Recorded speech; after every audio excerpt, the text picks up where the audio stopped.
and the enactments are listed on the schedule. Well, this schedule is rather important because the middle one of the three acts on that schedule happens to be the European Communities Act 1972. So that authority, that letter patent which the Queen has signed, gave her permission, the royalists, to her cousins, in this case Lord Hailsham, to pronounce royal assent for the acts on the schedule. So it's that transferred the power. And this is very interesting. Well, it doesn't transfer the power recognises the bill to become an enactment.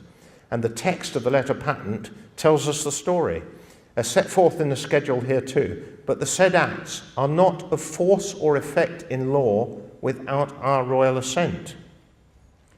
Not of force or effect in law without our royal assent. So there you can see quite clearly where power lies. Power doesn't lie with the Commons or the Lords. The power is the people's power, vested under contract in the Crown. And here it is. And the Crown gives its royal assent to measures which it approves. But clearly, it shouldn't approve unconstitutional measures. Well, talking about unconstitutional measures, prior to the Lisbon Treaty, we had a constitution for Europe being offered us.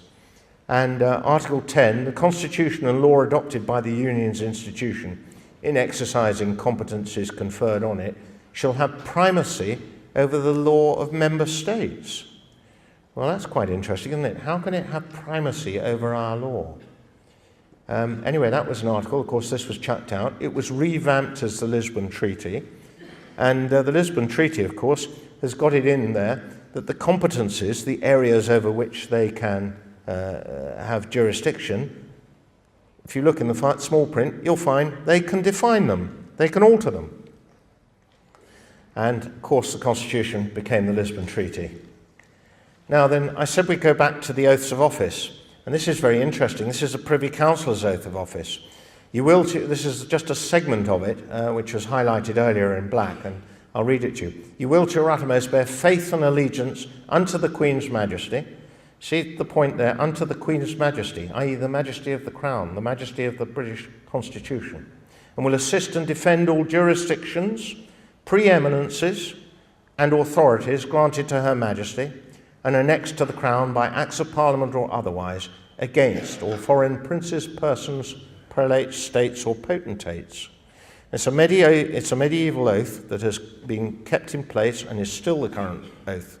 And I haven't actually looked since about Christmas time, but if you go through to the Privy Council's website and you look for their oath of office, you will find the whole text there.